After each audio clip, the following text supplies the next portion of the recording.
Okay so class we were discussing about civil disobedience movement, है ना। तो civil disobedience movement start कहाँ से हुआ? डांडी मार्च से। डांडी मार्च के ऊपर अपने कई एक दो बच्चों ने आई थिंक मुझे भेजा भी है अबाउट क्या डांडी मार्च क्या था, कैसे था, ठीक है। अब हम देखेंगे how did the participant saw the movement. Let us look at the different social group and participated in the civil disobedience movement. Why did they join the movement? What were their ideal? What did Swaraj mean to them? अब ये बस बोलना चाहते हैं कि different social groups ने क्यों ये मूवमेंट ज्वाइन किया, उन्हें क्या लगता था कि स्वराज क्या होता है, या उन्हें क्यों लगता था कि उन्हें मूवमेंट ज्वाइन करना चाहिए, ठीक है। In the countryside, rich peasant community like the Patidar of Gujarat and the Jat of Uttar Pradesh were active in the movement. Being producer of commercial crop, they were very hard hit by the depression and the falling prices. जो peasant community थी जैसे कि Patidar of Gujarat and Jat of Uttar Pradesh, वो इस movement में काफ़ी active थे. वो इस मूवमेंट में क्यों एक्टिव थे? क्योंकि उनकी जो क्रॉप्स वगैरह थी वो बहुत ही ज़्यादा प्रॉब्लम में फंस चुके थे वो लोग. And they were hard hit by the depression. जो इस टाइम पे जो 1930s में जो डिप्रेशन आया था वर्ल्ड में, उस डिप्रेशन की वजह से उनकी क्रॉप्स के सारे प्राइस फॉल हो गए थे, जिसकी वजह से उन्हें बहुत दिक्कतें आ रही थी. As their income disappear they found it impossible to pay the government revenue. जो अब देखो उनकी फसलें तो बिक नहीं रही हैं, तो उनके पास तो मुसीबत बढ़ गई कि उनकी फसलें बिक नहीं रही हैं और सरकार उनसे रेवेन्यू मांग रही है. तो उन्हें बहुत प्रॉब्लम हो रही थी और वो गवर्नमेंट को रेवेन्यू नहीं पे कर पा रहे थे. And the refusal to pay the government और to reduce the revenue led to widespread resentment. और इसकी वजह से गवर्नमेंट के अगेंस्ट बहुत ज़्यादा रोष पैदा हो गया. लोग बहुत गुस्सा हो गए गवर्नमेंट से कि ऐसा नहीं होना चाहिए, क्योंकि हमारे पास पैसे ही नहीं है, हम कैसे देंगे. तो these rich peasant became enthusiastic supporter of the civil disobedience movement. तो जो ये rich peasants थे, ये civil disobedience movement के बहुत बड़े सपोर्टर बन गए, organizing their community and at a time forcing reluctant member to participate in the boycott program.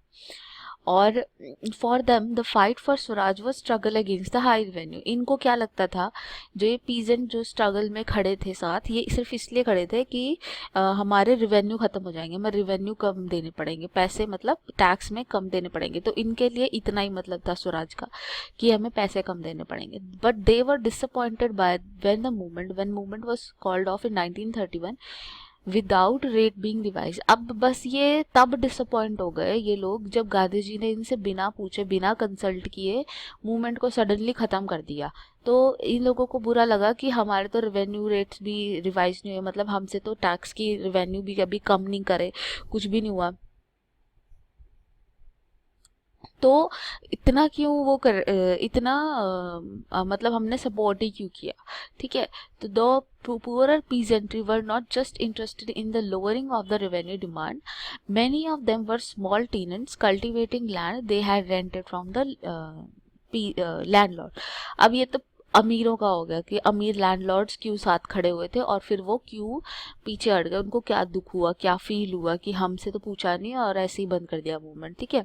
तो इसलिए उन्होंने जब गांधी जी ने दोबारा मूवमेंट स्टार्ट किया लंदन से आने के बाद, तो उन्होंने उनका कोई सपोर्ट नहीं किया. नेक्स्ट जो पुअरर लोग थे उन्हें क्या लगता था कि ये क्या है, तो वो भी इंटरेस्टेड थे कि एक तो रेवेन्यू की डिमांड कम हो जाए, दूसरा many of them were small tenant cultivating land they had rented from the landlord. As the depression continued and the cash income dwindles, the small tenant found it difficult to pay the rent. So they wanted कि जो भी उनका rent है, जो भी उनको rent पे करना पड़ रहा है लैंडलॉर्ड को, वो ख़त्म हो जाए, वो माफ़ हो जाए, काइंड ऑफ कि वो माफ़ हो जाए. तो इस अपील में, इस उम्मीद में वो लोग भी कांग्रेस को सपोर्ट करने स्टार्ट हो गए.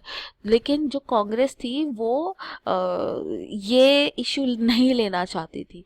ये इशू क्यों नहीं लेना चाहती थी? क्योंकि जो लैंडलॉर्ड्स थे वो इंडियंस थे, ठीक है.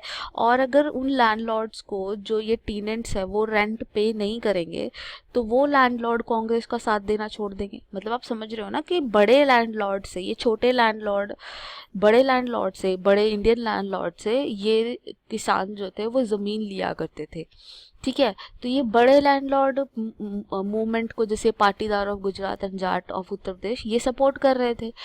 अब कांग्रेस के सामने ये दुविधा आ गई कि अगर जो छोटे किसान हैं वो इन बड़े लैंडलॉर्ड्स को पैसे नहीं देंगे, तो जो बड़े लैंडलॉर्ड है वो हमें सपोर्ट नहीं करेंगे, है ना। तो ये हो जाएगा कि हम उनके दुश्मनों को सपोर्ट कर रहे हैं, है ना, तो वो उनको सपोर्ट नहीं करेंगे। तो इसलिए वो इन छोटे लैंडलॉर्ड्स को, जो छोटे किसान थे, उनको सपोर्ट करने में रिलक्टेंट थी, उन्हें नहीं सपोर्ट कर रही थी। क्योंकि अगर ये कांग्रेस बोल देती कि चलो ठीक है, नो रेंट डिमांड को मान लिया जाए कि रेंट नहीं दो, लेकिन लैंडलॉर्ड तो इंडियंस ही थे, तो उनके सामने ये प्रॉब्लम थी कि अगर वो ऐसा बोल देंगे और उनको पैसे नहीं दिलवाएंगे, बड़े लैंडलॉर्ड्स को पैसे नहीं दिलवाएंगे, तो बड़े लैंडलॉर्ड्स कांग्रेस का साथ नहीं देंगे, है ना, ये उनको लगा। ठीक है। तो अब कांग्रेस की इस चीज को देख के कि ये हो रहा है, तो पुअर पीसेंट जो थे वो कांग्रेस के अगेंस्ट ही हो गए। उन्हें लगा कि कांग्रेस हमें तो सपोर्ट कर नहीं रही है, तो बस हम भी क्यों इन्हें सपोर्ट करें। ठीक है। सो बिजनेस क्लास के इस मूवमेंट के बारे में क्या विचार था। अब देखो क्या होता है, अगर हम बाहर से सामान खरीदना बंद कर देते हैं, विदेश से सामान जो आता है उसका इंपोर्ट बंद कर देते हैं, देन हमें सामान तो चाहिए, तो हमें वो सामान कहाँ से मिलेगा, तो हमें वो सामान इंडिया में ही बनाना पड़ेगा। तो इंडिया के बिजनेसमैन को फायदा होगा, है कि नहीं। अगर हम बाहर से सामान लेना बंद कर देते हैं तो फायदा किसका होगा, इंडियन बिजनेसमैन का ना, इंडियन बिजनेस को, क्योंकि फिर हम इंडियन सामान खरीदेंगे। तो जो बिजनेस क्लास थी वो सिविल डिसोबीडियंस मूवमेंट को बहुत सपोर्ट कर रही थी। क्यों, क्योंकि उनका फायदा हो रहा था, क्योंकि उनको बाहर से जब चीजें नहीं मंगाई जा रही, फॉरेन क्लोथ्स और ये सारी चीजें बाहर से नहीं मंगाई जा रही, तो इंडिया में वो सारी चीजें बनाई जाएंगी। अब वो सारी चीजें जब इंडिया में बनेंगी, फॉरेन चीजों का इंपोर्ट खत्म हो जाएगा, तो वो लोग तो बहुत खुश थे कि हाँ अच्छा बढ़िया है, ये तो सही हो रहा है। ठीक है। टू ऑर्गेनाइज बिजनेस इंटरेस्ट, जो बिजनेसमैन लोग थे इंडिया के, उन्होंने बनाया Indian industrial commercial Congress in 1920 and federation of Indian commerce of chamber and industry, फिकी। फिकी जिसे बोलते हैं, फिकी आज भी है ऑर्गेनाइजेशन में। तो 1927 में ये फिकी एज अ ऑर्गेनाइजेशन बनी थी, जिसमें कि सारे इंडस्ट्रीज के, बड़ी बड़ी इंडस्ट्री के लोग होते हैं, led by the prominent industrialists like Purushottam Das Thakur Das and G.D. Birla. The industrialists attacked colonial control over the Indian economy and supported the civil disobedience movement. ये तो civil disobedience movement को support करेंगे ही, क्योंकि इनका business इसकी वजह से अच्छा चल रहा था, अच्छा flourish हो रहा था। They gave assistance and refused to buy or sell imported goods. ये जो फ्रीडम फाइटर थे, ये इनको पैसे दिया करते थे, असिस्टेंस दिया करते थे, जो भी ज़रूरत हुआ करती थी फ्रीडम फाइटर्स वगैरह को। एंड जो बाहर से जो गुड आया करती थी, इंपोर्ट हुआ करती थी या बेचने जाया करती थी, उसका ये विरोध किया करते थे। Most businessmen came to see Swaraj as a time when the colonial restriction on business would no longer exist and trade and industry would flourish without constraint. उनको लगता था कि स्वराज का मतलब क्या है, कि जहाँ पे बिजनेस अच्छे से फ्लरिश हो रहा हो और हमारे हितों का ध्यान रखा जाए, तो उसको, कि जहाँ पे बिजनेस करने पे कोई रोक टोक ना हो। But after the failure of the round table conference, जो राउंड टेबल कॉन्फ्रेंस थी जिसमें महात्मा गांधी गए थे, और फिर वो कॉन्फ्रेंस फेल हो गई थी, और फिर आके दोबारा उन्होंने मूवमेंट को चलाने की धमकी दी। उस टाइम पे ये बिजनेस क्लास जो थी वो थोड़ा अपना सपोर्ट कांग्रेस को देने से हिचकिचा रही थी। ऐसा क्यों, क्योंकि इन्हें भी यही लगा, जैसे पीजेंट्स को लगा था कि हमसे बिना पूछे मूवमेंट ऐसे ही ख़त्म कर दिया एकदम से, तो उन्हें भी ये बात का अच्छा नहीं लग रहा था, यकीन नहीं हो रहा था, तो वो भी नहीं इनको सपोर्ट कर रहे, वो भी फिर बाद में उनका भी सपोर्ट इन्होंने खो दिया।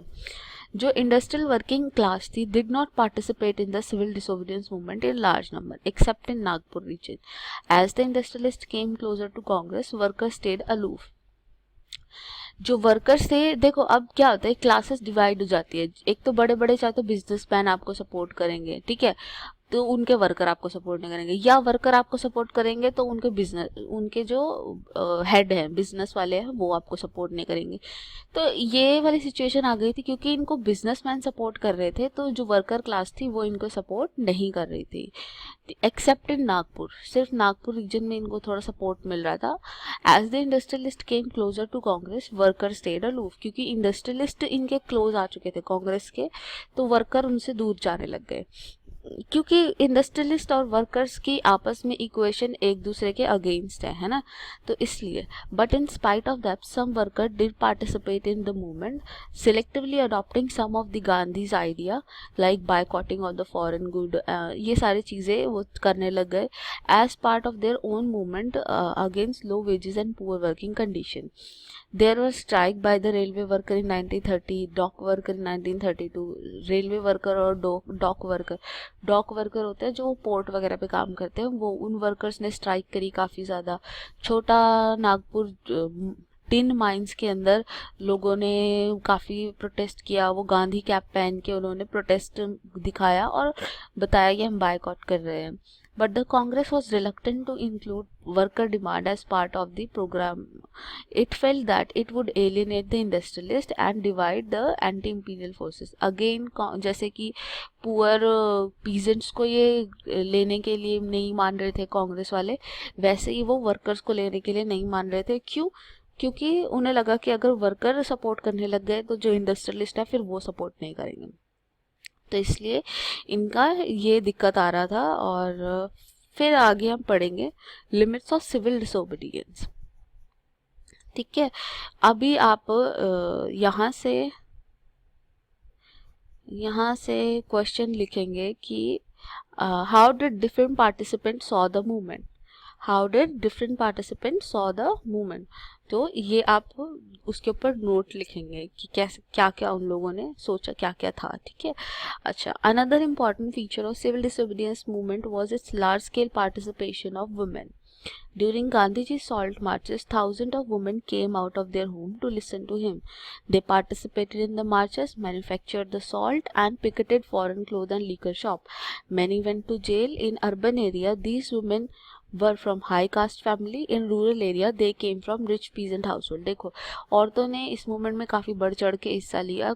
औरतें कुछ जो हाई क्लास औरतें थी, मतलब हाई कास्ट की औरतें थी, वो औरतें क्योंकि वो पढ़ी लिखी होती थी तो वो इस मूवमेंट में पार्टिसिपेट करती थी, और जो रिच पीजेंट्स की घरों की औरतें हुआ करती थी वो पार्टिसिपेट करती थी। वो गांधी जी की कॉल से बहुत ज़्यादा इन्फ्लुएंस थी और उन्हें लगता था कि देश के लिए कुछ काम करना मतलब उनका जीवन साकार हो जाएगा। Yet this increased public role did not necessarily mean the radical change in the way the position of women was visualized.